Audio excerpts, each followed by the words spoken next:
Good afternoon, everybody.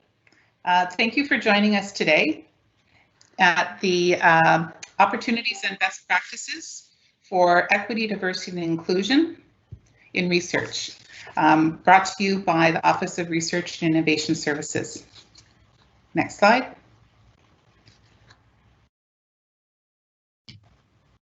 So for those of you that don't know me, my name is Heather Pratt. I'm the Executive Director of Research and Innovation. My pronouns are she, her. The Office of Research and Innovation Services is very proud to bring you today's event to outline opportunities on best practices and how you can incorporate equity, diversity, inclusion, EDI, into your research. EDI is more important than ever today in the face of the current evidence of ongoing systemic barriers that continue to present barriers to people of color and our Indigenous persons in particular. It is no longer enough not to be racist. We must be anti-racist if we are to establish true equity in academia and in particular society more generally. These same challenges extend to sexism and homophobia as well as to persons with disabilities. EDI is just one tool that we can use to challenge these systemic barriers in our systems and to begin to break the barriers down to create a more diverse and inclusive community and society. So before beginning our session today, just a few housekeeping items that I wanted to run through. So first, the presentation is being recorded and it will be archived for future reference on the ORIS website. Of course, you're always welcome to reach out to us as well if you have any questions following the session today. And in case there's any kind of problems with Wi-Fi for anybody, we may have some intermittent challenges, but we will be continuing the discussion today as well. Next slide.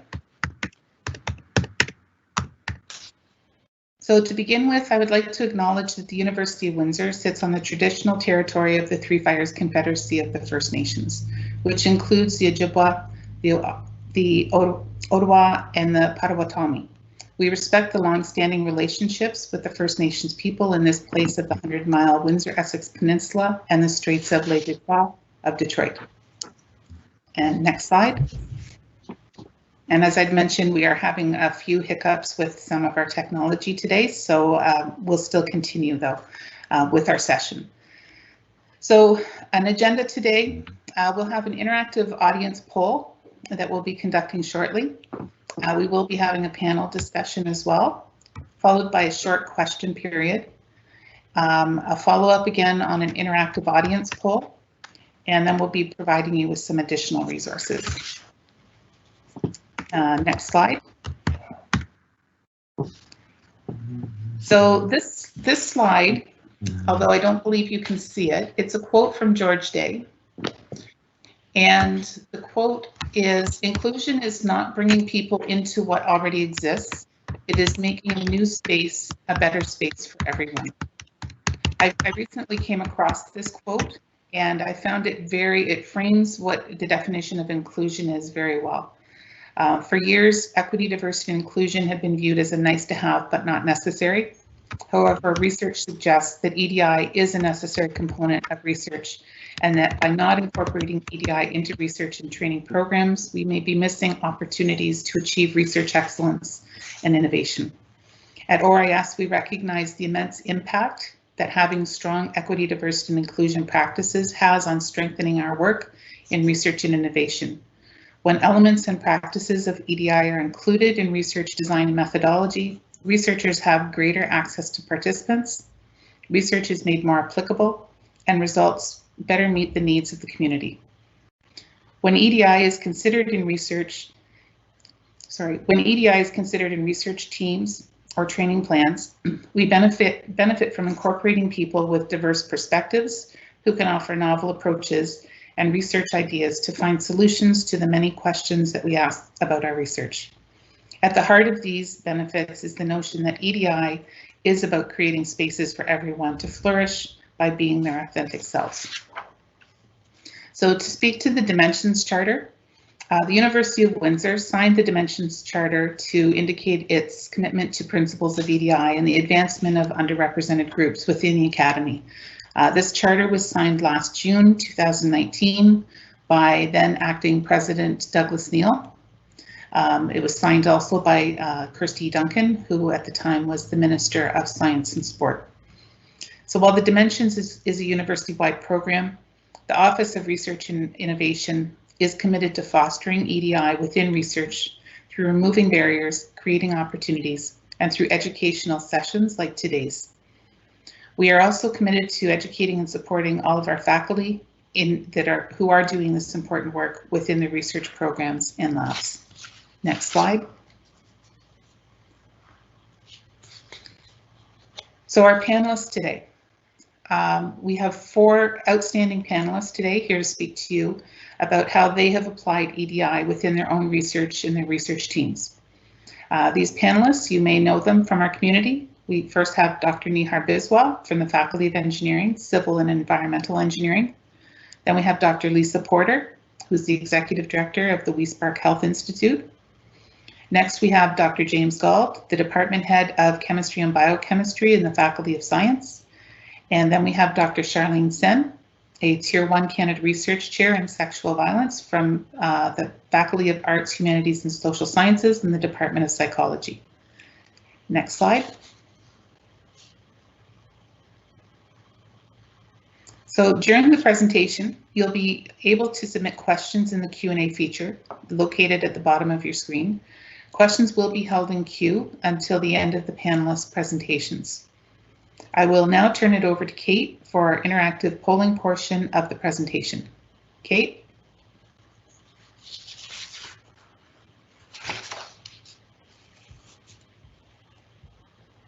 Thank you all so much for being here with us today. I'm excited to be sharing this presentation with you. We're gonna try a type of interactive poll with you. We're about to post the link to the questions in the live Q&A chat, which you should see on the right hand of your screen. What's going to happen during this portion is you'll be able to click on the link and open the questions themselves into a browser separately. You should see the link posted there.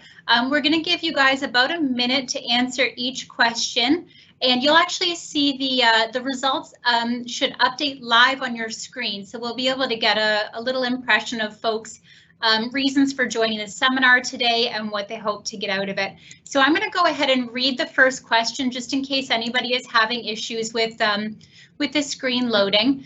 So the first question is, what option best describes why you are attending today's session? The first option is, I have to incorporate EDI into my research practices for purposes of securing research grants. The second option is, I would like to know resources available on campus to support EDI in my research. The third option is, I want to network with other EDI practitioners on campus. And the fourth is, I hope to learn more about EDI. So thanks everybody for clicking on and sending in your responses there. You can see them updating there. So I'm just going to give everybody just a few seconds there to submit your responses.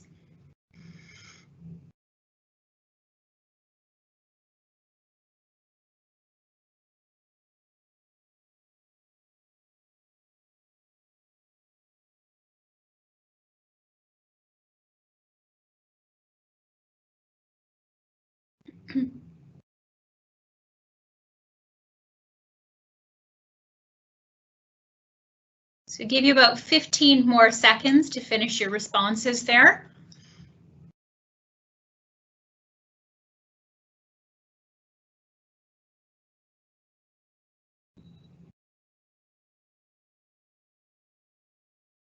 Okay, thanks everybody for responding to this first question. I'm delighted that everybody's here because they want to learn more. That's just the ideal reason for participating today. So I'm going to ask Kirtana to advance us to the results page for the second question. And again, I'll read it out loud in case you're having any difficulty on screen. So far, how do you feel you are doing with EDI in your research program or your lab? Option 1, I have established a strong EDI program and work to keep myself up to date on new knowledge. Option 2, I've tried some new EDI practices and I'm ready to take the next step. Option 3, I'm confused about how to establish EDI practices. And option 4, I don't think I should have to change my practices, but funding agencies are making me. So again, we'll give you about a minute to get the next question and submit your responses.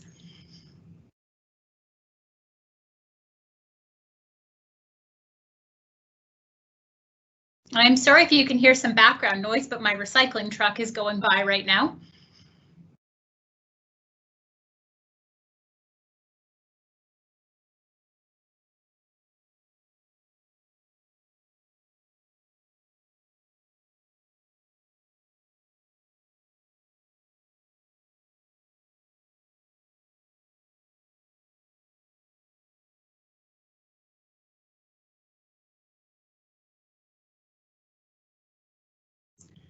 So we'll give you just a few more seconds to submit your responses to the second question. I see lots of people are feeling a little bit confused about where to get started with EDI, so I hope this session today is going to give you some useful tips, and I can see that there are some people who have tried some things and are ready to learn and take the next step. So we'll give you about 10 more seconds to submit your responses.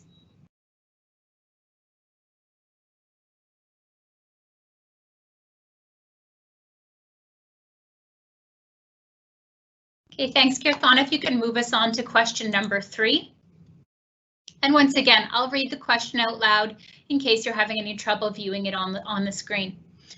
Which option best describes your comfort with and mastery of EDI concepts within your research? Option 1, I do not know much about EDI, but I'm here to learn. Option 2, I know what EDI is, but I'm here to learn about what it looks like in practice. Option 3, I am already a practitioner of EDI in my research, but I'm here to continue my learning journey and gain new insights and practices. Or option 4, I don't think that EDI has anything to offer to my research practices.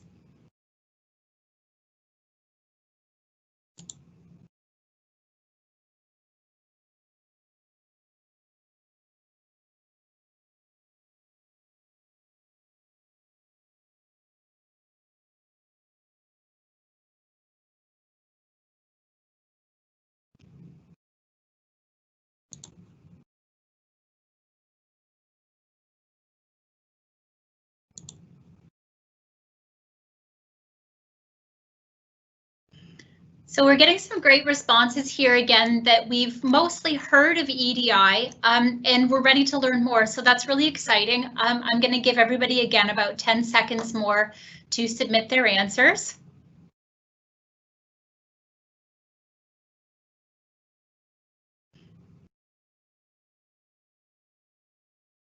Okay, thanks everybody. So we have just one last question left here, and for the final time in this round, I'll read you the question in case you're having trouble with the screen. What is your overall impression of EDI in research? Option 1, EDI is a useful way to broaden the research enterprise. Option 2, EDI is an important way to make sure I reach great research personnel. Option 3, EDI is just a way to make researchers more politically correct. And option 4, I don't really understand what EDI is or how I should achieve it.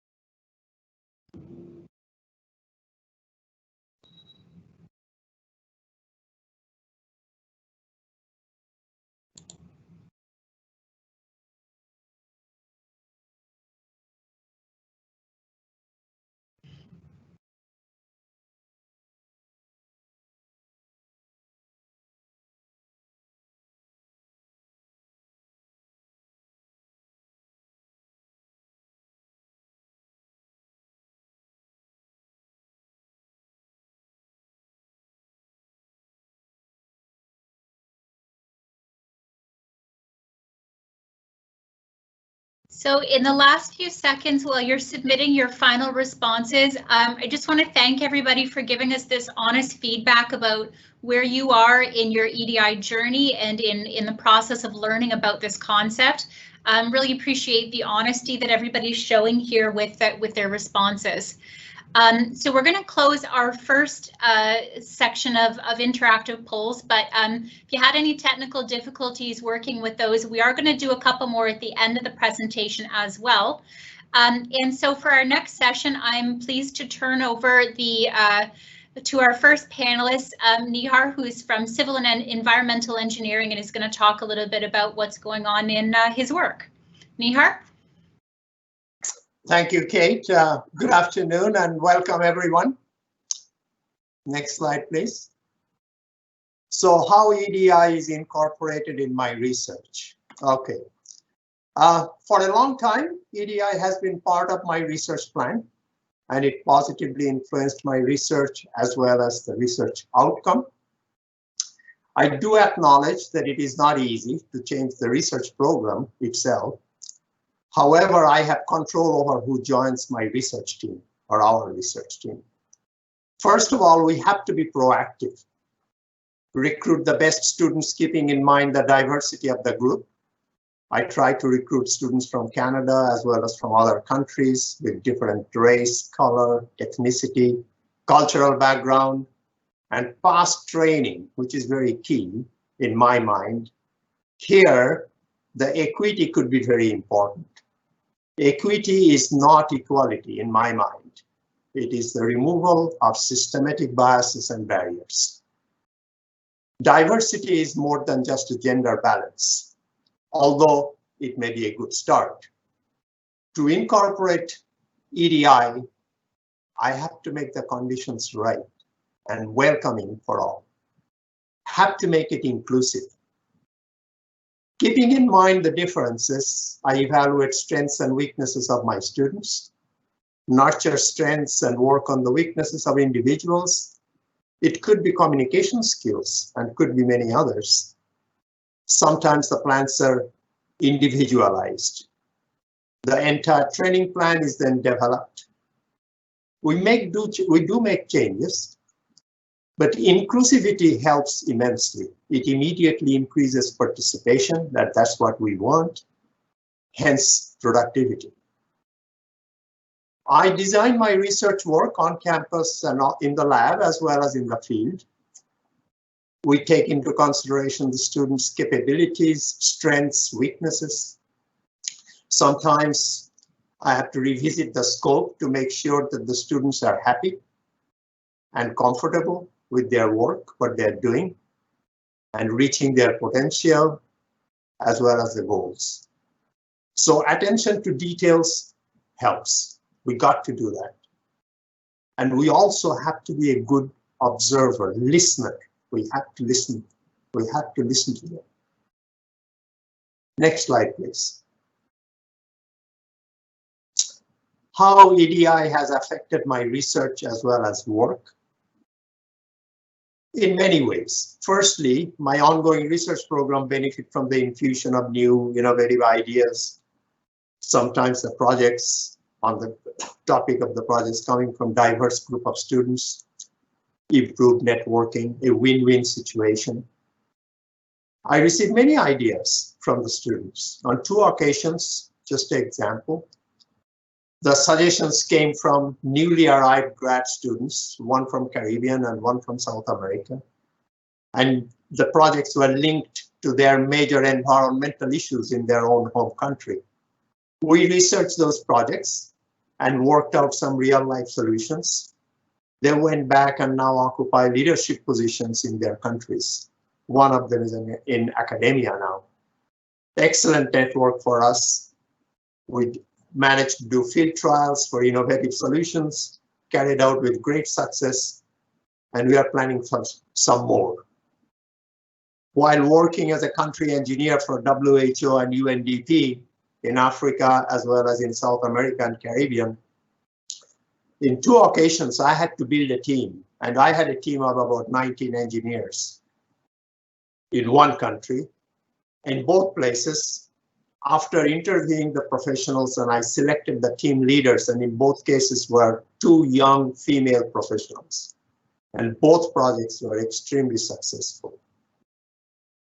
Coming back to campus, our students mentor each other and they develop connections. In the past, students took part in conferences held in other countries and took advantage of having local friends built through the network in the lab. It is like a community building, and nothing is better than a field trip where you have a friend waiting there for you locally. Next slide, please. How to begin incorporating EDI into your research? Very good question. Firstly, you and I have to be convinced that EDI is important for our research work. And I think it's an excellent idea to look for help and consult someone who has done this before and well ahead of us.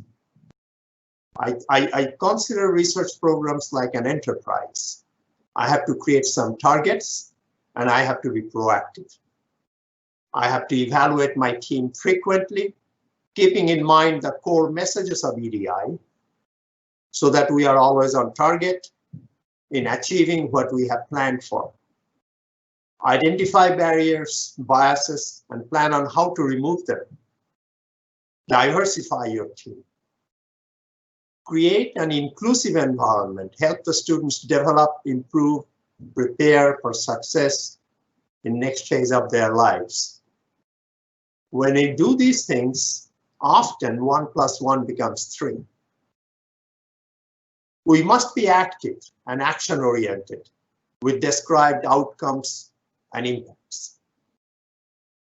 We must have some indicators and timelines and should be able to make progress and measure it. Thank you very much. Let me introduce to you our next speaker, Dr. Lisa Porter, Executive Director of WeSpark Health Institute and Professor of Biomedical Sciences.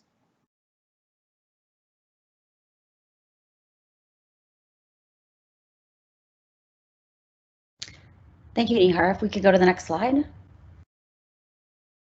Hi, everybody. So it's my pleasure to be here, and I hope throughout these talks that you not only get some good tips to improve the EDI sections of your grant, but also that you have the chance to reflect a little bit on your own experiences, on the experiences of others, and that we can together think of creative ways that we can really move our fields forward using actionable items.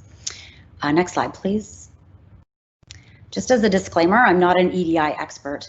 I, of course, am a woman in STEM. I have faced bias and seclusion and occasionally harassment. And I've not always been able to use my experiences to better myself and to support others as I should. But throughout that, I also enjoy a lot of privilege. Obviously, I'm white. I come from a middle-class supportive family. I grew up in Canada with tons of support around me. I'm cisgendered and heterosexual, able-bodied and able-minded. This affords me a lot of privilege, and I've dedicated to learning and continuing to grow to understand those that can't say the same and that have to overcome those barriers in order to get to the same place. In order to do that, as a scientist, we have to be able to talk about things that we're not necessarily comfortable with. And I'm okay with that. Next slide. Just a brief word on privilege. And I know a lot of people get sort of a knee jerk when they hear this word because it claims that we have unearned access. And indeed, that's what privilege means. You have unearned access to social power based on membership. If you can click any of the boxes where these check marks are, that means that you have privilege in that area. You don't have to overcome barriers associated with oppression with those individual things. Having privilege doesn't mean that you don't have problems in your life. It doesn't mean that you didn't work hard to get to where you are. It doesn't mean that you're not qualified to be where you are. It means that we didn't have to overcome specific types of barriers and put ATP into things that people that couldn't check that box had to. And that's important. It's important for us to realize that for me, I've had the leg up in many different areas that others haven't. Next slide, please. So why should we care? Throughout my career, I've heard many times people say statements like actively supporting diversity is the equivalent of promoting mediocrity. And maybe there's somebody on the line that thinks the same. So just in order to address this statement, I want you to yourself to ask 3 questions in your head, or 4, sorry. Does excellence in your field, in science and academics, require training and support?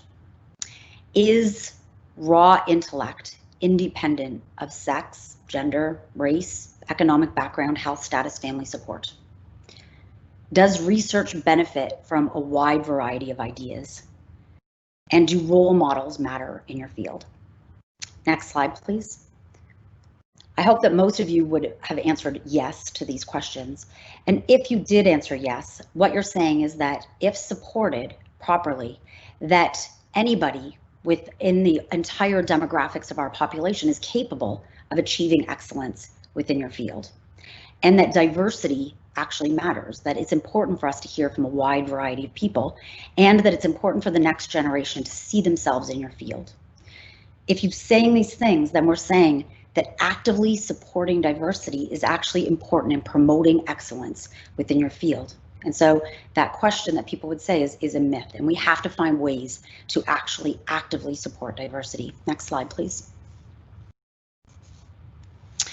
And that would mean that if we look across our demographics, whether it be in your research lab, at the university, in your field, we should see the entire demographic of our population within that group. And if we're not, that's saying that we're leaving behind people, that we're missing ideas and talent.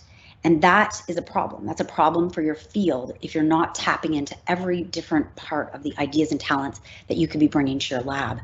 We also know that lived experience impacts your ideas. It doesn't matter what area you work in, if it's engineering, if it's physics. Your lived experience affects how you approach solutions. It affects how you train people, how you interact with your peers, how you work in a team. And all of those things and a variety of those different types of approaches are so important in actually having a productive research environment. Next slide, please. So many of you are here to advance your EDI statement of your grant, and I'll quote just one tri-council agency, NSERC. All of them have a similar statement. An inclusive research environment exists where all people are respected and have access to the same opportunities, where each individual, including those from underrepresented and disadvantaged groups, can reach their full potential unimpeded by inequitable practices. Next slide, please. The questions that NSERC asks for you in your EDI statement, and ones that I would challenge you to ask yourself honestly in order to be ethically and morally correct, and also to bring that full diversity and all of the ideas that you can to your research group. Those questions are: what are the barriers for underrepresented and disadvantaged groups to access or succeed in my research program? How am I addressing these barriers to promote recruitment, participation, and success of diverse groups of individuals? And how am I considering sex, gender, and diversity in my research design? Next slide, please. I'm going to just tell you a few snapshots of my approaches. Some of these I've achieved by sitting on NSERC and different grant panels, but I want you to really think, because it's important for you to be comfortable with your approaches and genuine in order for them to actually work. Next slide, please. One of the things I do to identify barriers is ask the person themselves. By creating individual mentorship plan that includes one-on-one meetings, I'm then able to understand the barriers that individuals face and discuss solutions and come up with solutions as a team. I also create our lab resources on OneNote, where we have shared resources that everybody can access all the time. In those, I include documents for common barriers. For example, onboarding packages to provide resources for new graduate students that are parents or newcomers, lists of resources and contacts for people that might be struggling with things like mental health supports, list for things for people within EDI, how to reach out to international student services, for example, women's and science groups. And I also ensure that the work and meeting hours of my lab accommodate family obligations or health challenges for individuals, and that the research spaces that we set up are optimal for the functioning of the individuals working in the lab. Next slide, please. Next slide, please. I know that Charlene is going to touch on these, but in order to recruit a diverse group of people to the lab, I'm just going to tell you 4 things that we do. We have a team that's involved in all hiring, and I ensure that the members of those team take bias training. I've taken bias training myself as well. And we have a variety of different people sitting on that hiring committee. We create an ad that includes inclusive language, has a statement of EDI, and I point them to the EDI statement on my lab website. I'm now starting to de-identify the CVs that I send to the team. And also we have, as a team, created a bunch of standardized individual interview questions, including problem-solving tasks. Next slide, please. In order to create a supportive lab environment, I communicate that EDI is a core value to me and that their safety matters. And I give regular talks to my lab on my lab philosophy. I also ensure that they understand the value of diversity, meaning that I tell them, and this is something I always say, is that nobody gets anywhere doing what you're bad at. You have to understand what you're good at, and that's what you're doing in graduate school and in the lab. You're learning to home in on what you're really good at. And so really strengthening what you're good at is going to not only make you the best that you can be and make them successful in their career, but it's also going to benefit our group.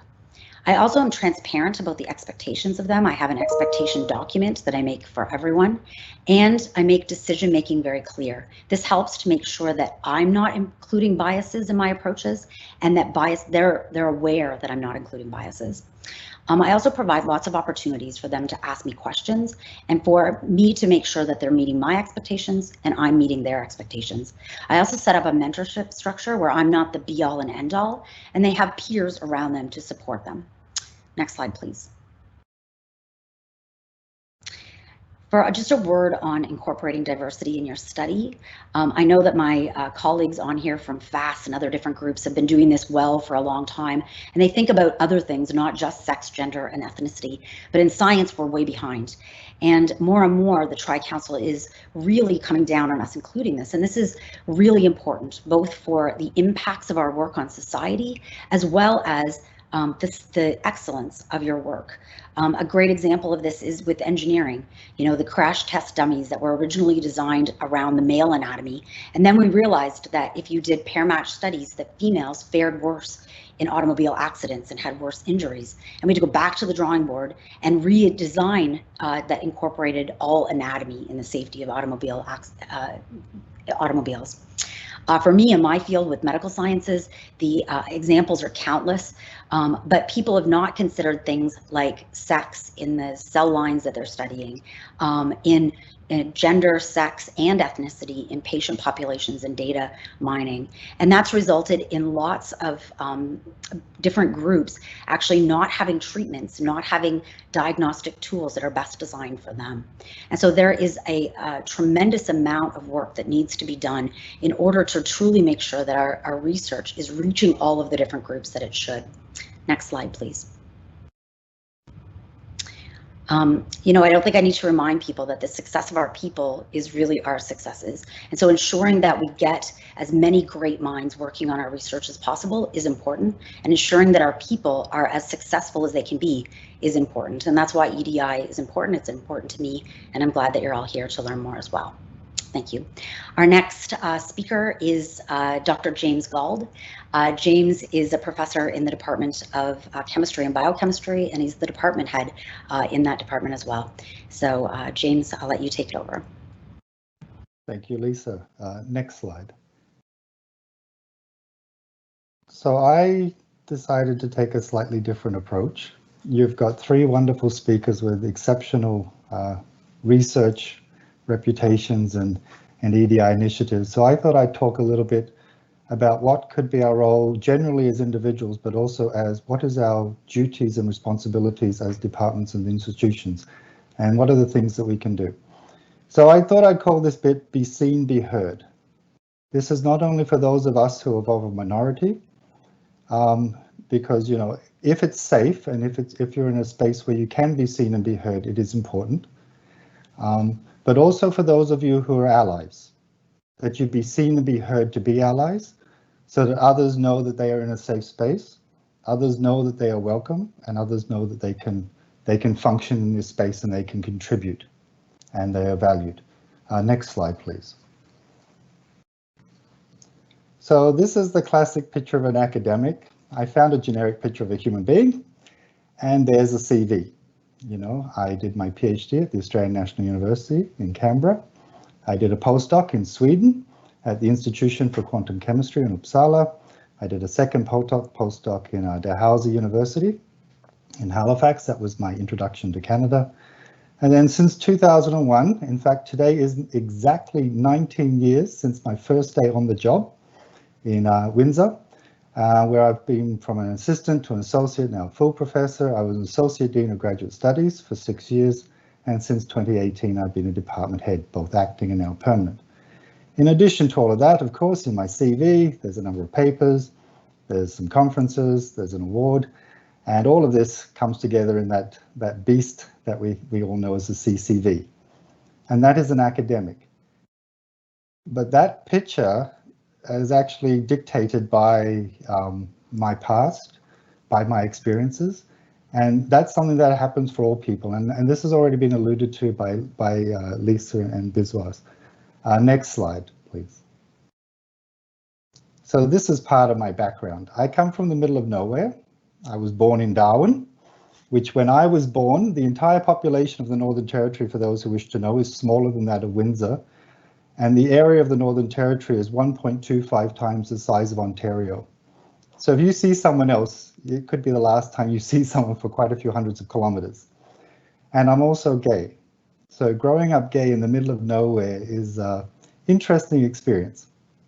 And so, of course, you know, going to Sweden was my opportunity to get out of Australia, to get out and to see the world as well. When you come from the middle of nowhere and someone's willing to get you over to the other side of the planet, you go.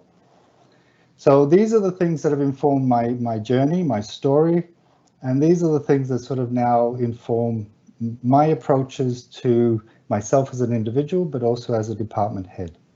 Next slide, please. So as an individual, you've heard many of the things that you can do in your research group. Firstly, you are a role model, whether you like it or not. People are going to look to you as a role model. And so you need to be at least aware of that, self-aware of that. And you should be the culture to which we should all aspire, right? Keep those things in mind. So the little things that I do, and not always successfully, and these are the things that I try to do, is that if I see inappropriate behavior, if I see or I hear an inappropriate comment on a committee or elsewhere, I politely, calmly, and simply call it out. You know, you don't have to be in their face. I just simply say, you know, we can do better than that. We are better than this. You can also show respect for yourself and others. So little things that I do is I have EDI statements in my course syllabi. Again, I know that I try to adhere to EDI and do my bit, but it's also a message to my students, you know, that I recognize these things and I'm aware. Include your pronouns, mine are he, him. And again, it's just a simple thing. It costs us nothing to do. They are now in my course syllabi. And I tell students if they have any pronouns that, you know, that they wish to use, then they're welcome to share them with me. Think about the examples you use in your teaching and in your group announcements. Lisa has mentioned the wonderful example about the seat belts. But there are many things also in chemistry where often I come from a field of quantum chemistry where it's the men. And it's a very male-dominated story, but there are so many other stories hidden in there about where these things came from and the ideas that influenced it. Considerately schedule events. This is something you must be aware of. Just because it suits you to be meeting at 6 o'clock at night, that's not for everyone. Include EDI discussions as part of group talks, and that's something that we do in my group. We actually, every so many group talks, we actually talk about an EDI paper or something that we've seen or an initiative that we've heard about, and we include that in our discussions. And my students, I also encourage them to attend EDI conferences. And they also use their pronouns in all of their posters and everything that they do. And just to remind you, and to remind ourselves, we don't know what others have experienced or are experiencing. So again, treat your other people like human beings.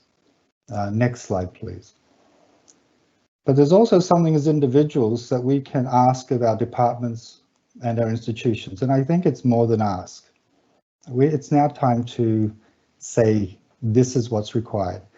EDI is good in a research group and it's wonderful, but academia is not necessarily the healthiest environment. And so we need to work to change the environment so EDI thrives across it all. So the things that we can do, and I put a quote up here, culture eats strategy for breakfast every time. We have to address the culture so that your research group can thrive in a culture that supports it. So things that we've done in the department, for example, and the things that I've sort of pondered, review and if necessary, revise promotion, tenure, renewal criteria. There is more than one pathway to success. That generic slide you saw at the beginning with that generic human being, that's not us all, right? That's just one generic person. We all have a different path and we all have different lived experiences. Departmental EDI statements and require them in course syllabi. Our Department of Chemistry and Biochemistry now has an EDI statement on its website. And I sent out a template to our faculty, and I try to do it every year if I remember, that has all the information and all the sort of templated stuff, like here's an EDI statement and all the other official stuff that is required. So it's very useful to have. Host EDI events and participate in them. So there's the International LGBT Plus in STEM Day. That's November 18th this year. There's International Day of Women and Girls in Science. That's February 11th next year. And there's also Global Women's Breakfast the following day for women in science.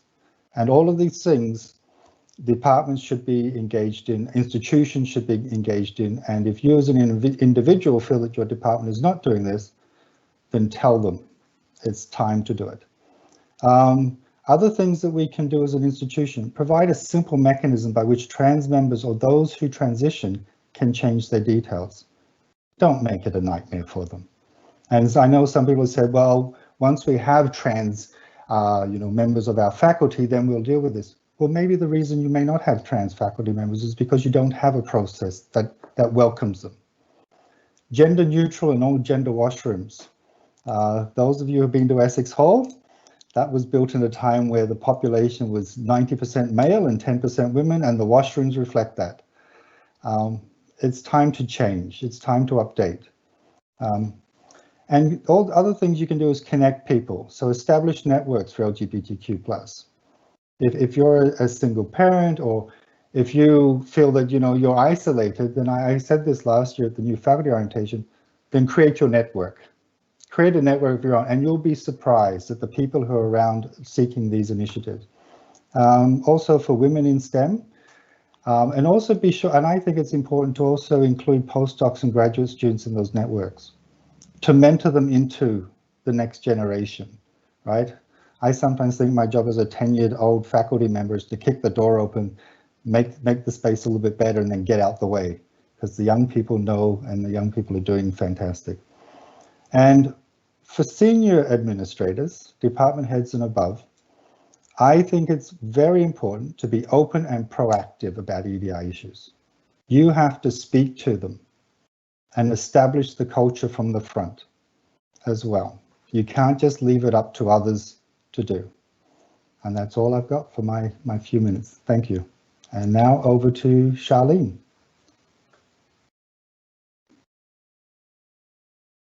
Thank you. Happy to be here with you today. I use the pronouns she and her. As you can tell from the topic of my Canada Research Chair, my background in research focuses on social justice, particularly sexual violence interventions. And so inclusion and attention to diversity in terms of race and class and ability and sexual identity has always been part of my scholarship.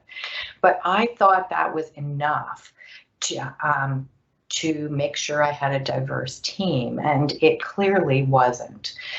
They were not very diverse. So I was asked to tell you today about some specific things that I've done and how it has benefited my research since I've changed those things. Next slide.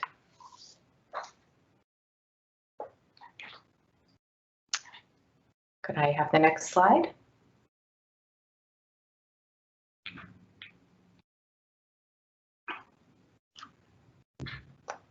Thank you.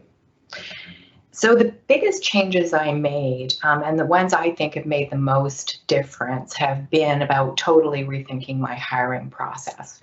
But before I go into what some of those things were, I just want to flag for you that one of the things we have to accept is that once our staff becomes more diverse, things will actually change, and that is a very good thing. We need to expect it and to be open to that change. Next slide. So I looked at my job ads, and I actually looked at the research evidence that what we know about applications and who is attracted in particular ways. And it's quite clear that I needed to rethink the big long list I had on my job ads under essential or required qualifications. And I began really reducing that list to really, I wouldn't hire somebody unless they had these things, and then I put everything else in preferred. And I did this because we know that for women and other marginalized people or people with less privilege, actually seeing a big long list of essential, they will often not apply for jobs unless they have all of those things. Whereas people with the most privilege know that they can argue that they have something else that might stand in, and so are much more, or have the confidence and have been trained to do that. So this greatly expanded my applicant pool, and by just making that change. And I'm also flagging that in my work, there is a requirement for evening and weekend work. And so I make that visible on the job ad, and that means that people can bring their concerns about that into the job interview, and they can see what the flexibility is and so on. The other major change I made was in terms of the interviews. I was using very standard kinds of interviews, the ones I'd experienced, what are your strengths, what are your weaknesses, what is your background? I moved to what my industrial organizational psychology colleagues say is actually best practice, and we should have all moved to a long time ago, which is behavioral interviews, which actually ask people to give specific examples from their past experience about a particular thing related to what you're looking for in your staff or research assistants, and then they tell you what they did in that situation and what the result was. The other thing that I changed was I added, as Lisa alluded to, actual behavioral tasks. So for example, in my research assistants must have attention to detail. We are tracking participants longitudinally, incredibly complicated, multi-phase, multi-site studies. So now there's actually tasks as part of the interview. Now together, these two changes actually radically changed the rankings of applicants. Once I put these in, the people who on paper, that cardboard cutout of a person that from the CV, this allowed people's strengths to become clear, and all of a sudden the whole ranking changed quite a bit. Next slide. And I also use a sort of informal employment equity, but going beyond the designated groups process, where when two candidates are similarly ranked, I actually now work against the grain. We know from research that we tend to choose people who are similar others in some way that we feel more comfort with. And I actually purposely choose for across disciplines what could be brought to the team. And as a result of all of these changes, the staff, including students and non-students, are more diverse, and the performance, both individually and in teams, has been risen quite a bit over the last decade or so since I've been doing this. Next slide. So to just give you a couple of examples of the benefits, and obviously there's many, many, and these are in addition to the traditional knowledge and skills that people have brought based on their education and work environment. I have permission to talk to you just briefly about my research manager, who is legally blind. And I've got those first 2 points there because I just want to say that my stereotypes and lack of knowledge could have led to an entirely different decision. And I would have been so wrong. I have a very text-based kind of research program. I would have made all kinds of wrong presumptions. And of course, this probably explains why only 20% of people who are legally blind are employed. And in this case, I wanted to say that I have been the benefits to my research program and to our the knowledge translation have been way beyond what I could have ever imagined in terms of increasing the accessibility of both the program and the research to a wider audience. And just to give you an example, the young research assistants on the team picked a color palette for our infographics and web, and it was very cool. And then we were clearly told by my research manager that the contrast was insufficient. It was entirely, you could not read it if you had any kind of visual impairment. That's a real problem for knowledge translation. And so that is just one example. Next slide.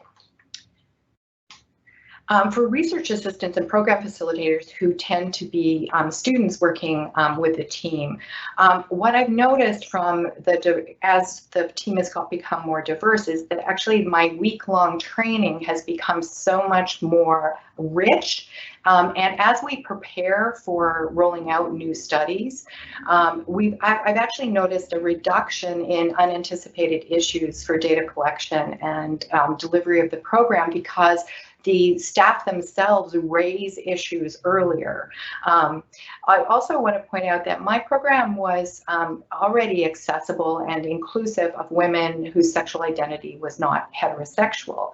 But because of the team that I had gathered and that we were working together, they were able to change a number of elements of the program to make sure that it would better speak to young women who don't date men for cultural or religious reasons. And that has been very important to the outcomes. The program works for women across racial and ethnic backgrounds where it might not have otherwise. Next slide. So if I look across then all of these changes, and I've only given you a few examples, my teams are actually as highly skilled as they ever were, or perhaps even more so.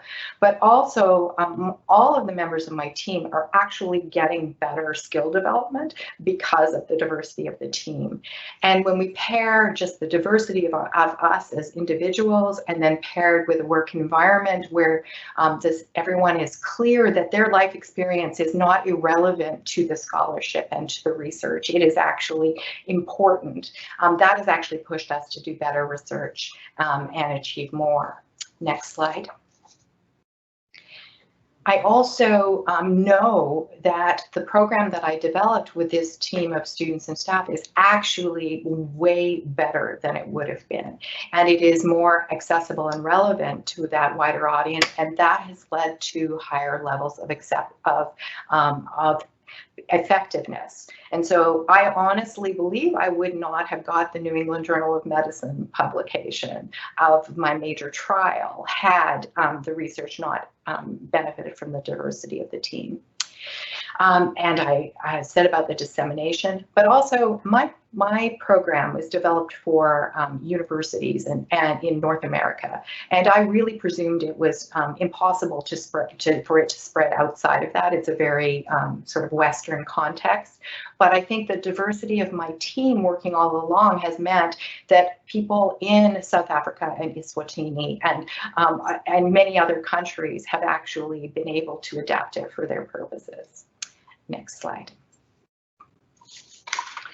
And I want to end just with one note. I've talked about how amazing this has been in my experience, but I also do want to point out that sometimes I've experienced this myself as a lesbian, but that it's also sort of people do not necessarily have the research expertise. They don't speak for their entire group, and it's not our staff members' job to educate us.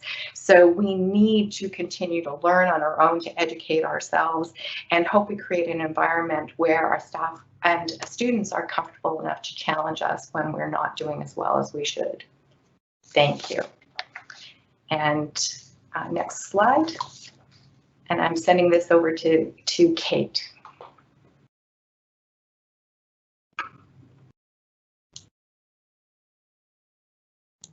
Thank you, Charlene, and thank you so much to all of our panelists for their really thoughtful discussions and their presentations. Just a reminder to all of our audience members, if you'd like to submit a question to the Q&A, you can use the Q&A column to the right-hand side of your Microsoft Teams window. We have had a couple of questions come in. Just to note, if you want to address your question to a specific member of the panel, I'll ask that you just pop their name into the question so I know who to direct it to. So we've had a couple of great interesting questions come in. What I am going to do is I'm going to read a question out loud, and then I will ask a specific panelist to answer it. If we find that there's another panelist who would like to contribute an answer, or the panelists would like to shift the questions between themselves, we'll ask if you just ask you to just bear with us while we shift between panelists. So here's our first question. The head of a research group or department or faculty solely making hiring decisions may not contribute to diversity. A great example is a faculty search committee. How can we bring this model for graduate student recruitment? This question came in during Nihar's part of the presentation, so I'm going to ask him to start us off with an answer, but from there I may ask him to pass it over to Charlene, as she covered a bit of this as well in her portion. Nihar?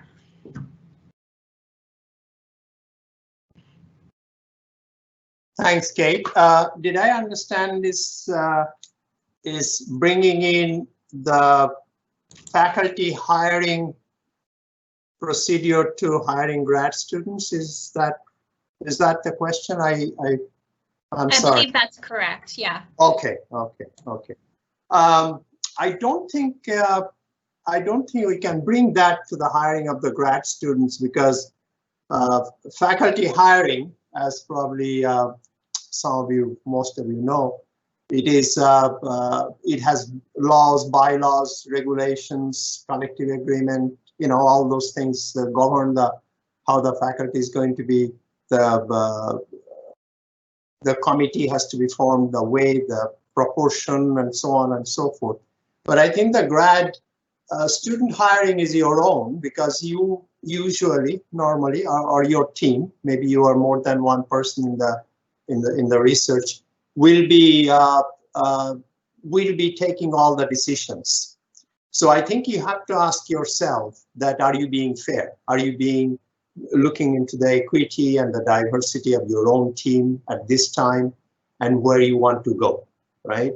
You can always bring in people like senior people who have had some experience in doing this successfully, I hope, and seek out advice. I think, but I don't think there is any formal way. It does not go through any voting or anything like that, and it's your own decision. So you just have to be careful, because it's your own decision and you are the only person there. It's more important that you be more thorough and take advice as much as you can if you have questions, and make sure that you are in the right direction. I don't know if that answers the question. Thanks, Nihar. I'm going to ask Charlene if she has anything she'd like to add based on some of what she's presented already. Right. Yes, thanks. Actually, one of the changes I made was that for exactly the reason that the person who asked this question is talking about. I stopped doing hiring of my research assistants or any other staff on my own. I actually, because I do think that a single person is making different decisions and can't pay attention to everything and can't also challenge themselves in quite the same ways. So, for example, I sometimes pay my current one program facilitator who I've hired, a graduate student who's been working on the project. I sometimes pay them, if they're interested, to be part of the hiring process with me for the next round of program facilitators. And we meet afterwards, and I ask them what they observed in the behavioral interviews, and we have those conversations. And sometimes I have my research manager be part of the obviously the hiring. So I don't think I've done a hiring alone for about at least 7 or 8 years now, and I do think it's improved the hiring process.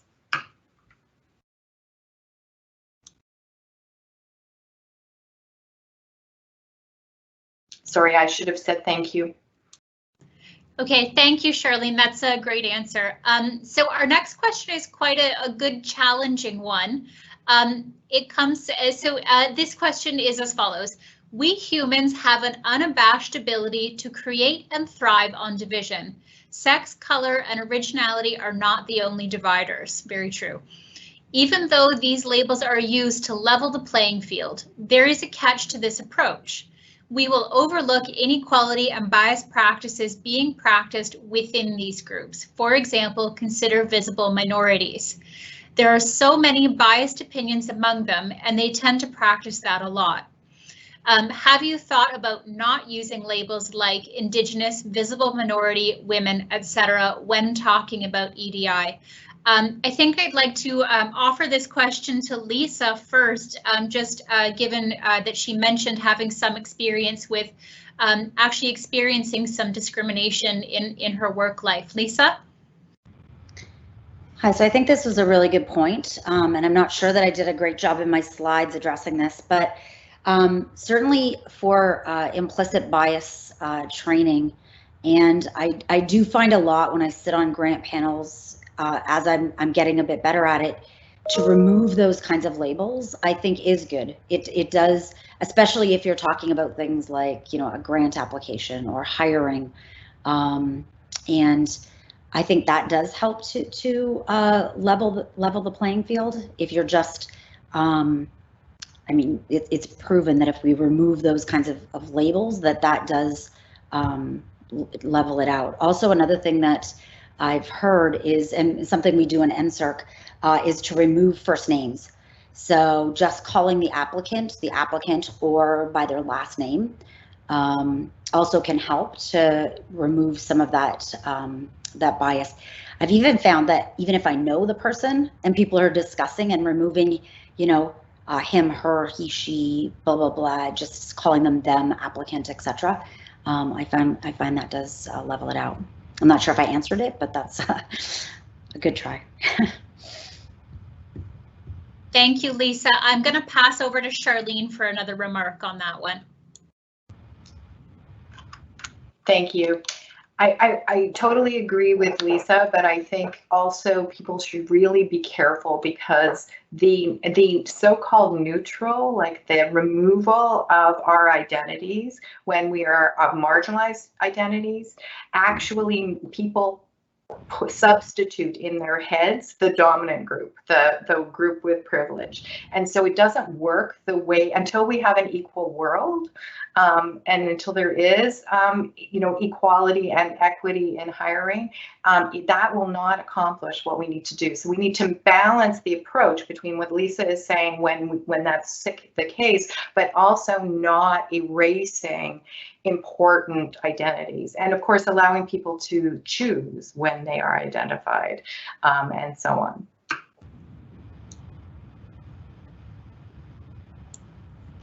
Thank you, Charlene. So our next question is directed specifically at Nihar. Nihar said, to be proactive and action-oriented by creating EDI time-bound targets and strategies, evaluating your team often, identifying barriers and biases and removing them. Can you be more specific, please? Not clear what this means. Nihar?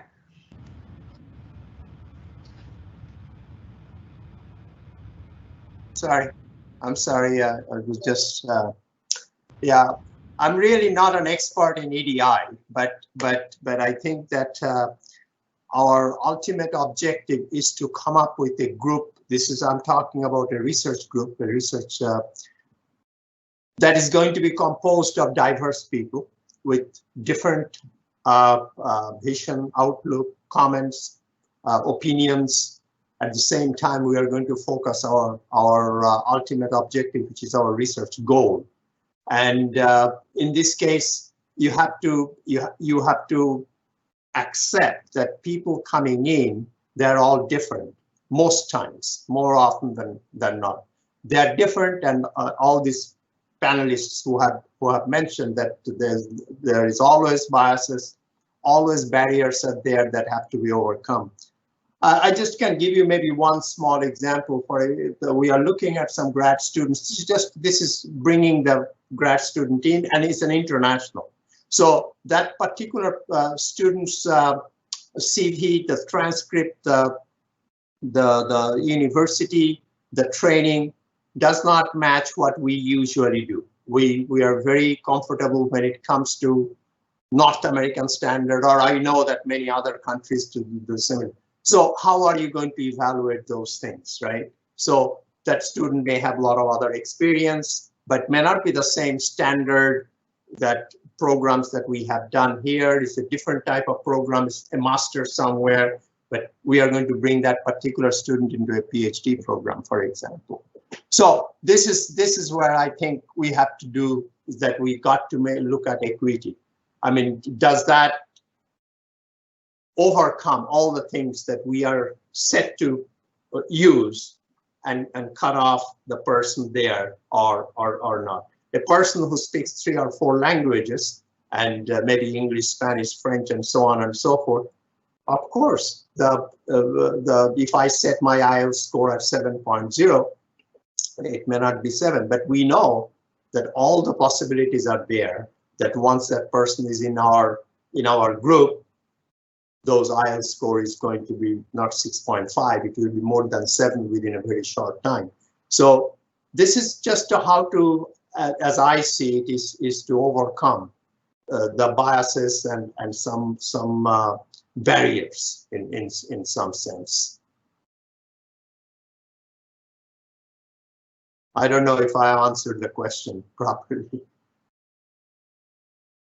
But there are a lot to it, lot more than this, I must say. Okay, thanks, Nihar. I'm going to just ask James to add a quick remark here in addition to that question. James? Yeah, one thing you can do, say in like we do in our departmental committees and in our councils, is you can actually provide opportunities for each person to actually ask a question, and say, okay, now it's the next person's turn and the next person's turn, so that one person doesn't dominate a conversation, because then there may be reasons they dominate. They like to talk a lot, or they feel that they are the most important person in the room.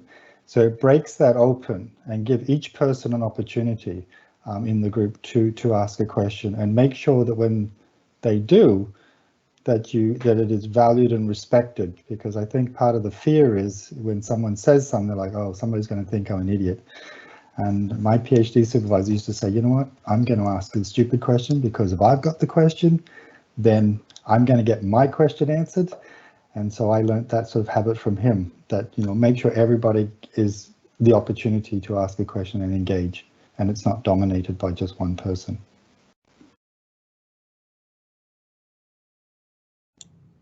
Okay, and just for a final remark on that question, I'm going to pass it over to Lisa.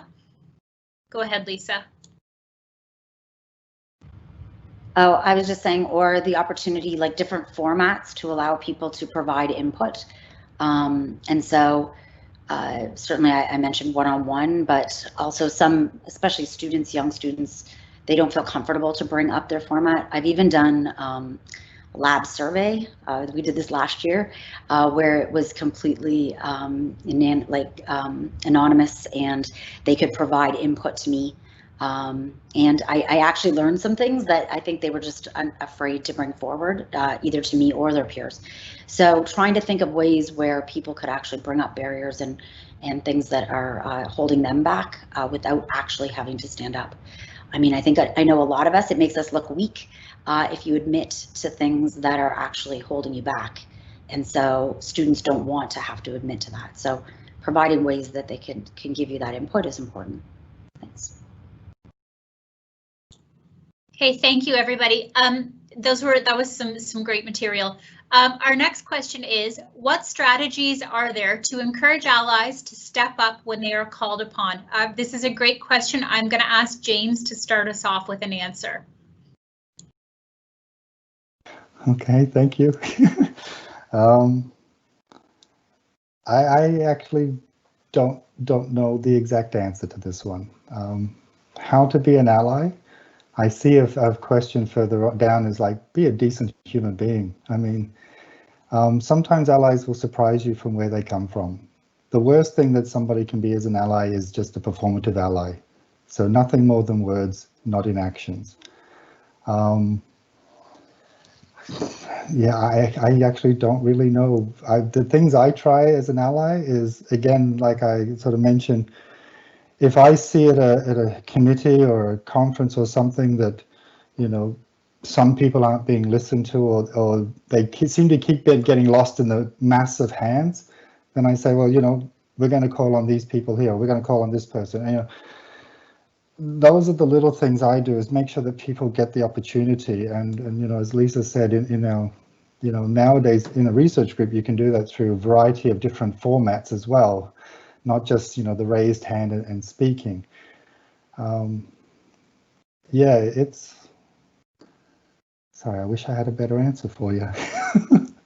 Allyship is, yeah, making space for others, not speaking on their behalf necessarily, because I can't speak to the lived experience of you know, of other minorities, but I can speak to mine, and I think that's what makes a at least, you know, part of being a good ally is you create the space and say, we now need to listen to these opinions, these experiences, these voices, and make it so.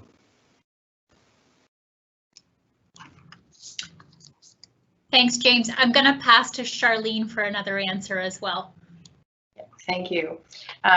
Really, here my social psychology, the bystander theories, really, I think, help with an answer to this question, because we know, for those of you who are not in psychology, you may not know this, this theory, but basically it's based on the idea that we know that many good people do not act in situations where they are needed, and that we often presume that it's because that they are not, you know, that they're callous or something else. But actually, when we do the research, we find it's often that they don't think they have the skills to intervene. They don't know what to do.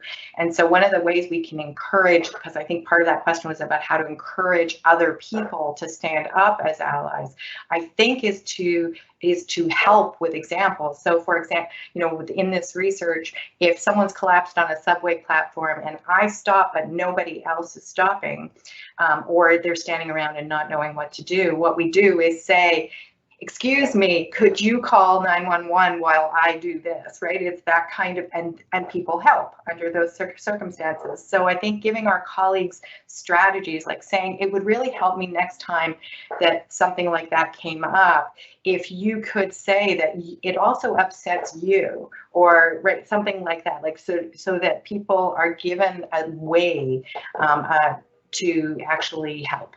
And I think that can really help. And I'm going to send it back to Kate. Thank you, Charlene. So we've had this question come in a couple of different formats, and what I'm going to try to do here is synthesize the different formats into just one question.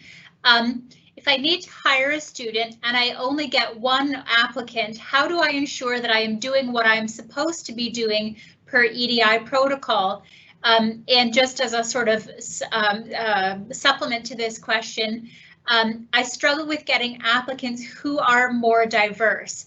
I wish I had more diverse applicants to pick from sometimes. How can I broaden the applicant pool? So this is a really important question. I am going to actually turn to Charlene first, and then I think some of our other panelists will probably like to chime in as well with some of their practices. Charlene? Yes, this is one of those things, right? And we know that's really hard. And so really, if you're hiring now, the advertising's all over, you have one applicant, you need somebody to fill the job, right? You are not practicing EDI, but neither are you going against it in that moment. Just hire the person you need. But what we do know is that that we really need to expand that pool, and that we can't do it using the same methods we always did.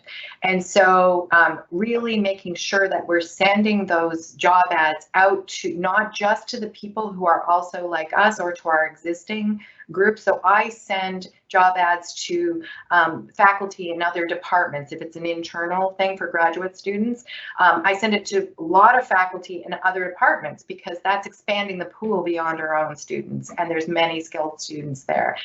If you're doing the external staff hire kind of thing, to make sure that you're actually sending it to networks of people of color, to networks of women, a network, the LGBT networks, you're sending the same job ad to all of those groups. It shows them that you're open. And also, I think, as James said, putting that EDI statement on your webpage as a graduate supervisor shows people who are thinking about applying that you are someone who is a good person to apply to, and that will in the longer term expand your pool. Over to you, Kate.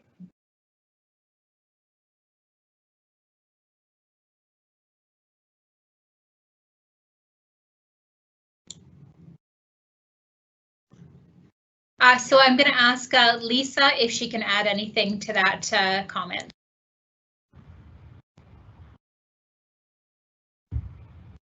Thanks, Kate. Charlene covered most of what I would say. I would suggest also maybe, the International Student Center, the Indigenous Student Center is a good place to send applications. And also I found Twitter. Twitter has a really wide field, and using social media. I need to get better at LinkedIn. It's not one that I use, but a lot of students use it. And so these kinds of social media platforms, I think, are ones that could help us reach a wider audience. Thanks. Okay, thanks guys for that great information. Our next question is, can you highlight some of the initiatives at the university that will continue this conversation? Is there an opportunity to have an advisory group that could provide practical on-the-ground support to people that want to take serious practical steps to support EDI on campus and beyond? Now I know that there is a variety of things. There are a variety of things happening in various places, and I know that all of our panelists may have something useful to add here. I might ask James if you can start us off, and then we'll see where we go from there. Okay, thank you.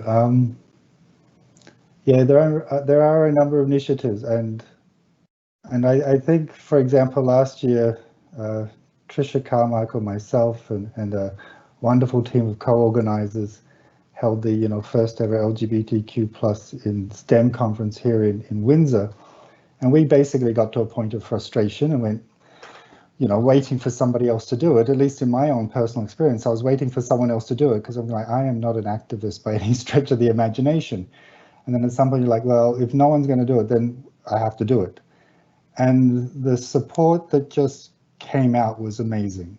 There are people around, so you don't. So if there is not an initiative that you think needs to be had, then send out the tweet, which is what I did last year. Sent out a tweet, and 48 hours later, it was like 5,000 views, and I'm like, I don't have that many followers. What is going on?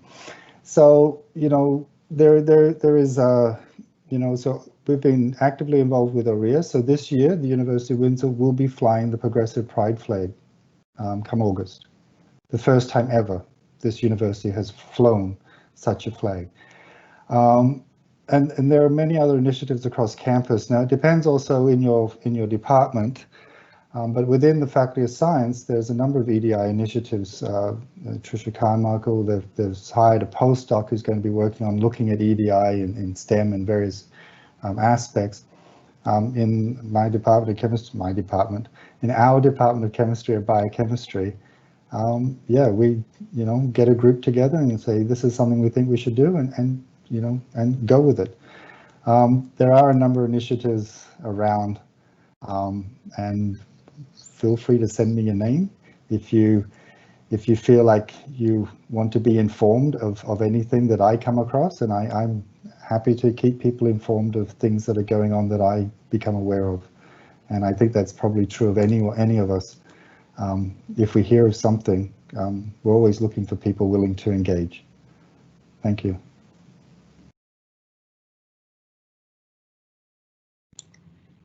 Okay, thanks, James. I'm actually just going to ask Heather Pratt from Research and Innovation Services to chime in here on a little bit about what ORIS is doing in the research enterprise. Heather? Thanks, Kate. So one of the things that we have done, we've spent actually the last couple of years on developing the Canada Research Chair EDI Action Plan, because that program does require us to meet targets. So that is posted on our website.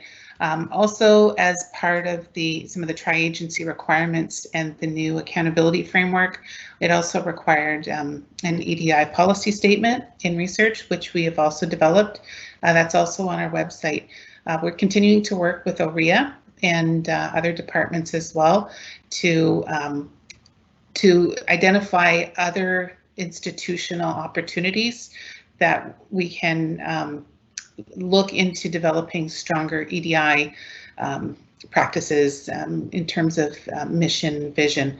So stay tuned. That's something that we're working on this summer, and we should have some more information on in the coming months. Kate? Thank you, Heather. So our next question is, because so much of research at the university involves partnerships in the community, are there plans to expand this type of event to our research collaborators? I'm going to quickly add something here on behalf of ORIS staff, just to say there are not plans. We just kind of, we haven't quite figured that element out yet, but stay tuned. And I will perhaps ask, since James had so much great information about some of the things that are going on over in science, I might ask if science has any plans to reach out to research collaborators. Thank you. So you're talking, I think the question is about involving our research collaborators in our EDI initiatives, I think. Well, one of the things is that many companies are way ahead of us. They already have, organizations within their organization because they recognize that a diverse workforce is a strength. So, for example, in the US, there's an organization called OSTEM, Out in STEM, and some of their industrial sponsors of their national conference include NASA, the CIA, Boeing, and these are major globally renowned institutions and organizations, and because they recognize this. So in some ways, engaging some of your industrial collaborators as actually a way to learn of what they are looking for and what they now expect in the workforce. And so as a way for us to educate ourselves and to do a little bit of catch up perhaps in some areas. It's certainly something that you can bring up with your research collaborators and say, this is my EDI statement, this is our EDI, this is our expectations. This is how we will treat each other, this is how we engage with each other, this is how we respect each other. And that's A-OK to make those sorts of expectations, I think, in my opinion. And on the earlier thing that Heather just commented on, I'm going to give a plug. FELISA is coming in September, is that right? We have an assistant professor. That's right, yes. Yeah, that is a wonderful workshop. I did her workshop at a recent EDI conference, Logic, and it's a wonderful workshop to actually walk you through some of and actually gives you a job ad, and everybody reads the job ad and goes, well, that's a normal job ad. And then you dissect it and you go, oh, some simple changes are quite effective. So I'll put in a little plug. I highly recommend that workshop. Thank you. I keep forgetting. Okay, thank you, James. So Our next question is kind of a challenging one. What's an example on a grant for diversity relating to age, class, ability, etc.? Aren't we silencing? So I think maybe I'll ask Lisa to get us started with that on the basis of her extensive experience on review committees. Lisa? Can you repeat the question, Kate? Yeah, absolutely. Can you give an example on a grant for diversity related to a grant application, I suppose, for diversity related to age, class, ability, etc.? Are we silencing? I assume, are we silencing these groups or other groups? Yeah, I guess. So exactly. So, I mean, I think what I was saying with, and I'm obviously looking at it from a science lens, and I think we're really far behind in even including certainly even sex and ethnicity, which is, sort of the easiest parameters, I would think.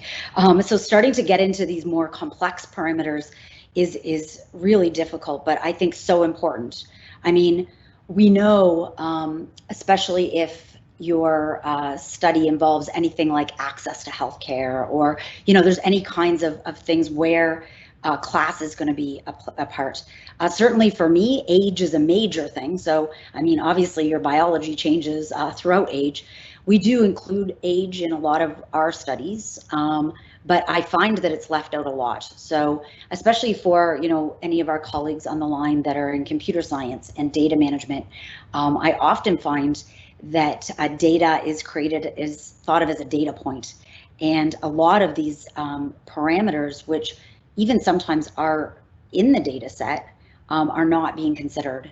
So I think it could really enrich, and like I mentioned, it can enrich not only the impact of your work on society, which of course is huge, but the excellence of the work that you're doing. I mean, it's creating huge variability within your study if you're not separating out different groups and studying them individually, or if you're trying to get one answer that's inclusive of the population. If you're not including your entire population, it's not going to mimic when you move into different settings. So certainly I think that this has to be a variable. With science, I mean, maybe we could shoot over to Charlene, because it's more of a social science where I think you're going to get a lot more implications for a class. But, I certainly think within the engineering field, and maybe Nihar could comment on that, if you're looking at design of buildings and things like this, obviously a lot of thinking about disabilities. This is huge for our engineering colleagues. We just heard today from a study on designing different door handles and whatnot for COVID. But, thinking of access from all different people with disabilities is an important factor to consider. So maybe you can pick who you want to send it to.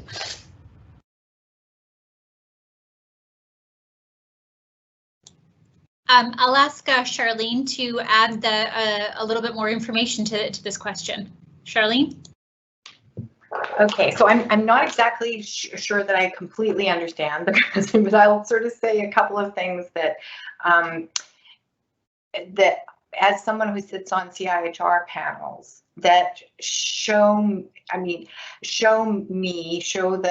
the committee that people are thinking about those kind of things and in real ways, because that's what they're looking for, right? They're looking for not some blanket thing we all include in our statement, but rather around, so in this case, around age and class and ability. In the highly qualified personnel section, for example, I would be talking about the training for my students and for the staff that includes understanding all of those things. So I would be building that in as part of my training. I'd be making it visible to the committee that that is the case. And so then they can see that I'm taking that seriously, so much so that it's actually a line in my training HQP. I also do have on occasion done things like I would put in a line of the budget that is for, and this is of course since having my research manager on board, is actually allocating a budget line, not a big one, just a small one, for equipment that is necessary for making sure that the lab is fully accessible to all of the staff and research assistants. So just actually building that in, which shows that I've thought about ability and inclusion in that way. So there's often ways you can make that visible that are small but are part of that.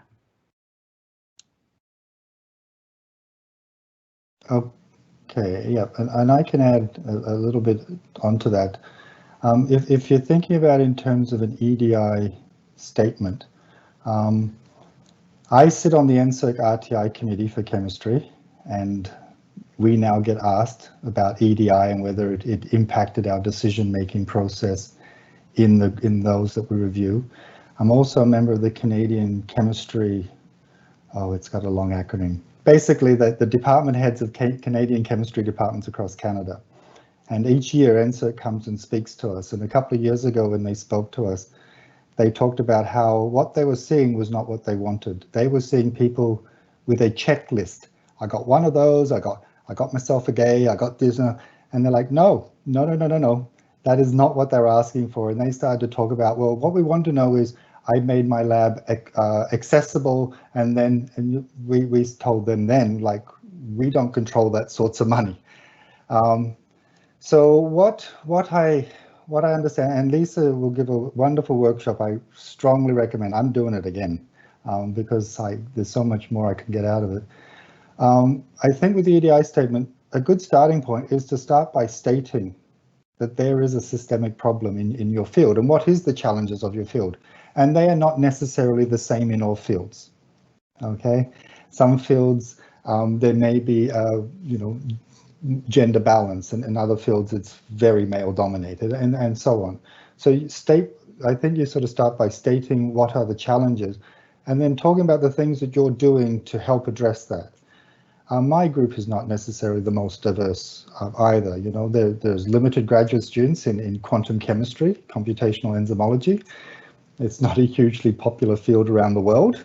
But the things you do is, I reach out on Twitter, and I try to engage people. And if there's a job ad, the things that other people mention is, if you have a very specific list, then those who feel privileged tend to be those who go, I can do that.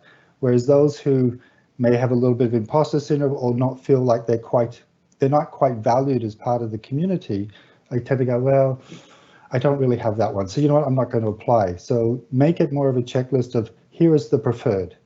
And then you get to see what richness comes out and it presents itself, and then you might actually see opportunities.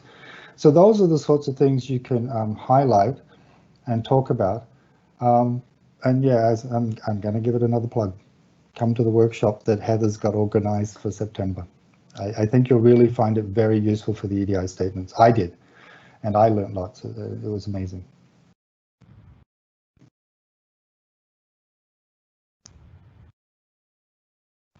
I just wanted to add to this. So I initially started the question about addressing age, class, other kinds of categories within research design.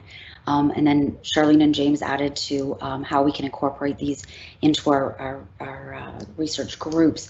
One of the things when I showed my lab with the slides I was going to present, and I showed them that slide of diversity, and somebody said, well, what if there's just not that whole diversity applying, which is a question that came up, or getting to university? And certainly we know that there are groups, and certainly class is something that affects, and if we talk about a leaky pipeline, we've done a great job with women in science, sort of helping that pipeline get girls early and bringing them into university. And so now we're at a point where we're really talking about how we can better support women in different areas of academics. But I think for some groups, they're still further back.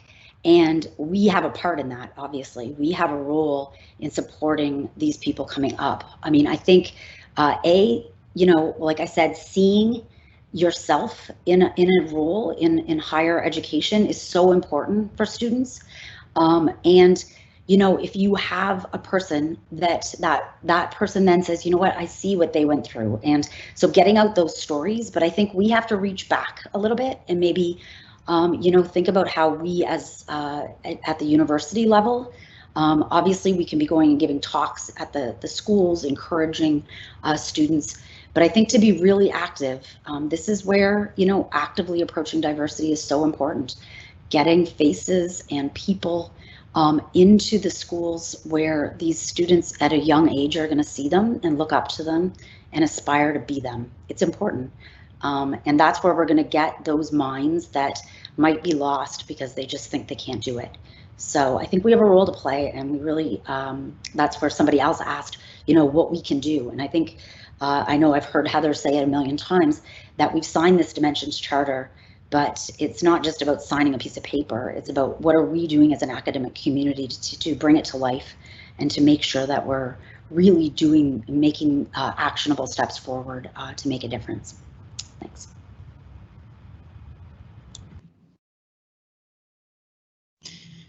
Thanks everybody for your thoughtful answers on that question. Charlene, the next question is addressed to you.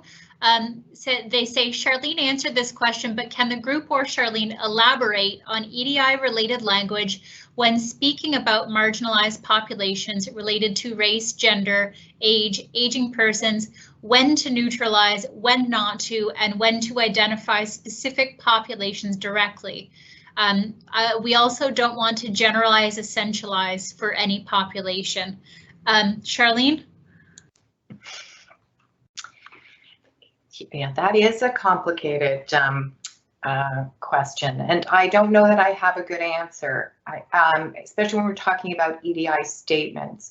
I think if we're talking about EDI statements for your web page, for the kinds of materials, the job ads, those kinds of places where you're trying to attract people to apply as students, as staff, as those, I think we need to be specific and err on the side of giving making the wish to have a diverse team explicit, and talking about the kinds of diversity that people might not, so they might not have thought about sexual identity as they might not have put themselves in on that, or they might not have thought about religion or any of those kinds of things, or ability. And so I do think they're putting quite a long list is actually appropriate and means people can go, oh, they actually mentioned me. And so that means now I'm more interested in working there because this is somebody who actually realizes that there's people like me who can contribute to this project or to this research. And then I think in other places, it's important to think through the inclusion. So, I mean, I do think through, like for my research grants, actually when I'm planning research, I do ask the question of myself, after I've written a draft, I think to myself, so which woman, in my case, my research is primarily focused on women. When I say woman, who do I mean? Who have I left out? Like when I'm saying women and then I'm doing this particular analysis, like which women are not being caught by that? And I do that kind of testing of myself, and I encourage my students to do the same kind of thing so that we are doing it implicitly. And by the time we get to the grant doesn't put that big long list behind every time I say woman, but the grant itself shows through the recruitment, through the kinds of questions we're asking, all of those things, it shows that we actually are fully inclusive and are looking for the experiences of diverse women. So those two. James, is that over to James then? I can add one thing if you want.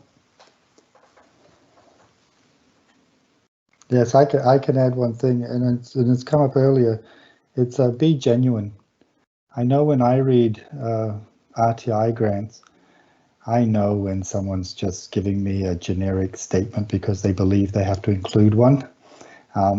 Now, I attended a workshop, so I know all about EDI. No. EDI is an ongoing, evolving, learning experience.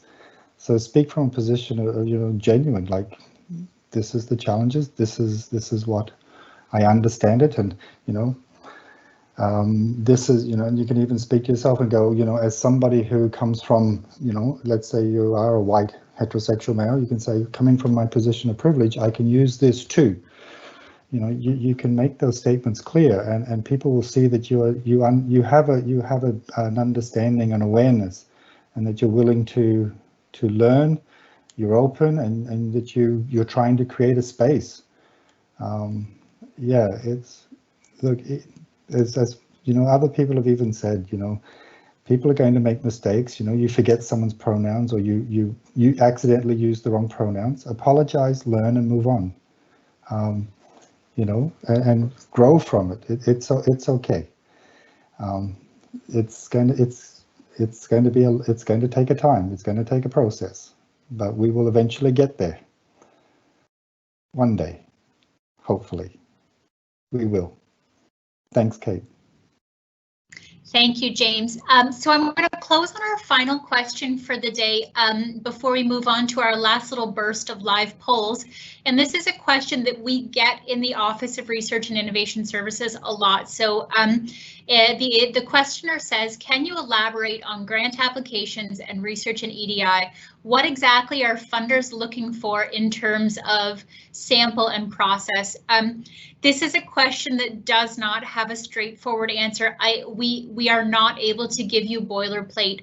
Your statement on EDI in your application has to come from what you are doing in your lab or your research environment, and that's we can't tell you what you should be doing EDI wise.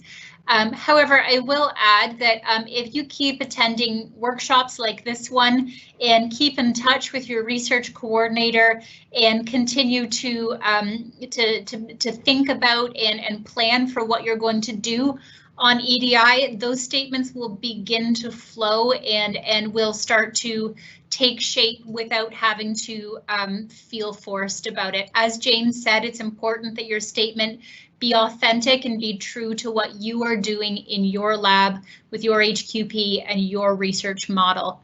But keep in touch with your research coordinator. We're here to help and support and review and give you feedback.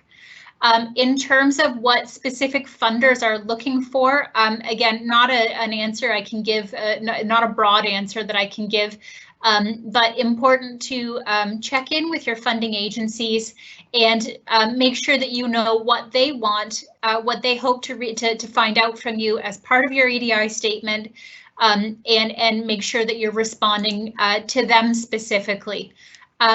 I am going to ask Lisa Porter to add a little bit more information, and then from there we will move on over to our final batch of live polls. Lisa, go ahead. Yeah, one thing I just wanted to add was sitting on CIHR and NSERC. I can say that different funding agencies are at different spots with this, but surely it is evolving in every different tri-council. They're really recognizing the importance of EDI in our groups. And for NSERC this year, EDI was a breaking point for some grants. There were grants that were not funded because they had no EDI statement. So if you make no effort to make a decent EDI statement, and certainly as we move forward, it will affect funding for sure.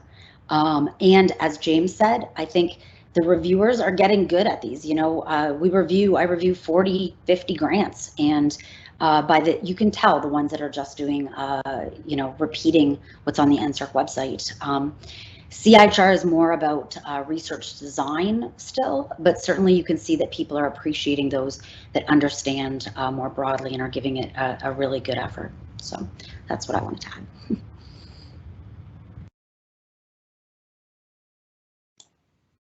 Okay, thank you so much, Lisa. we are going to do another little quick round of live polling. I'm going to just ask our excellent co-op student has already put the link to the poll questions in the live Q&A. So if you can go ahead and click on that link, you'll be taken straight to the questions. As before, I'll read the questions as well, just in case you're having a little trouble reading on the screen. So our question number 1 is going to be, how do you feel about the practices that you've heard about today? Option 1, I've learned something new that I'm interested in trying. Option 2, I would like to connect with a panelist to learn more. Option 3, my concept of what EDI is has broadened. Option 4, I have a better understanding of why EDI matters. Or option 5, I didn't find any of this information helpful. So I'll give you guys a minute to pop some answers in there.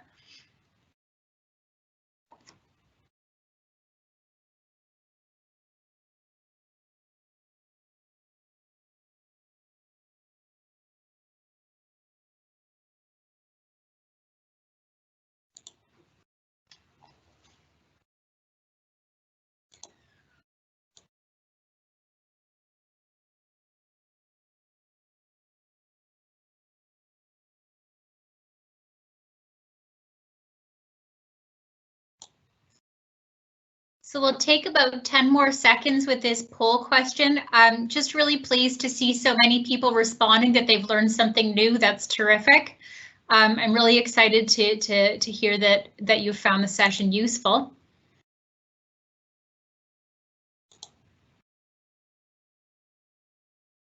Okay, so let's move on to question number 2. And this question is, after this webinar, what is your overall impression of EDI? Option 1, EDI is a useful way to broaden the research enterprise. Option 2, EDI is an important way to make sure that I reach great research personnel. Option 3, EDI is just a way to make researchers more politically correct. Or option 4, I don't really understand what EDI is or how to achieve it.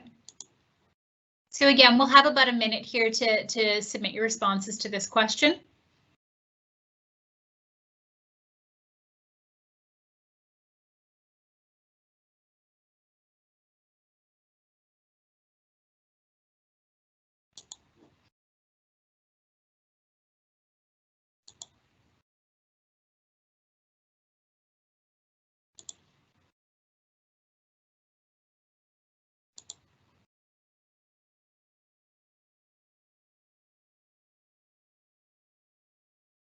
Okay, so 10 or 15 seconds here to finish responding to this question. I noticed that some people are still feeling a little bit of confusion, and that's completely okay. But the openness to learning is, I think, the most important part, and we've got the tools to help you get there. So we're going to move on now to our final question. The question is this. Following this panel presentation, do you feel that you have the knowledge and tool set to begin incorporating EDI into your research? Option 1, yes, I'm ready to start new EDI practices or grow the ones that I already have.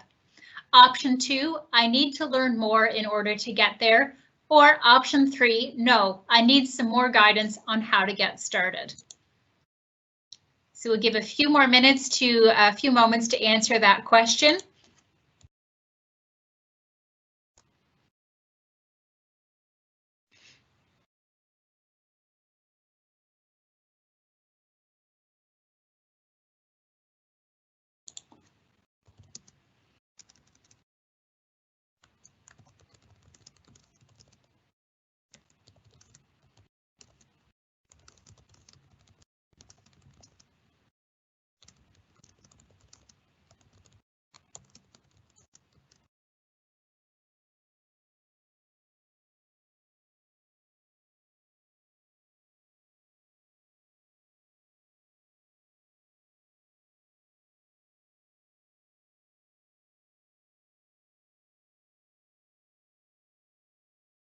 So about 10 seconds left to submit your answers to the final live poll question.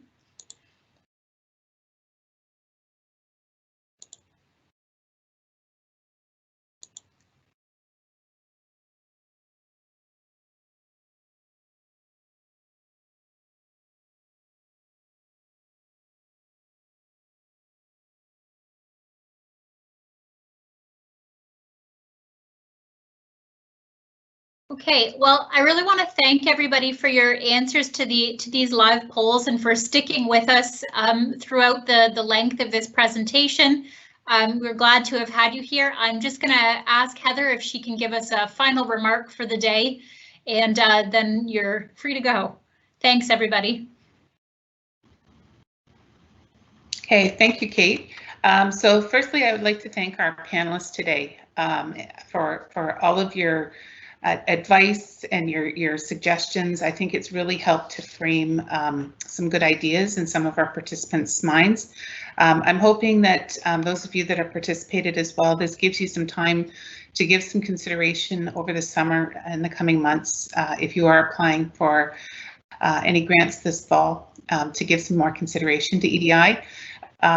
As James had mentioned, stay tuned. We are planning another session probably in September where we will be bringing in Lisa Willis, who James has mentioned that she has provided some fantastic sessions on how to, and to work with you on how to develop that EDI statement and how to develop that EDI principles and practices within your labs. I'd also like to give a huge thank you and a shout out to Kate Rosser-Davies, Riley Garno, and Kirthana Madhaven from RIS for organizing the session today. So handling all of the tech, handling all of the the prep and everything, and also thank you to PAC for helping us with the technical side of this and making it a live event. This was our first effort at a Teams live event, so took a lot of effort from everybody. Also, we will be continuing to work with OREA and other departments within the university on the Dimensions Charter and implementation of those principles and practices. Would also suggest that for those of you that have not taken the unconscious bias training, to conduct that unconscious bias training. It is on the Canada Research Chair website. You do get a little certificate as well. I think that can help you frame some additional thoughts around how you can incorporate EDI principles and practices within your own research in your labs. So I hope that you continue with your EDI journey after the presentation, and this has given you an idea and some food for thought on how you can foster EDI within your own programs and labs.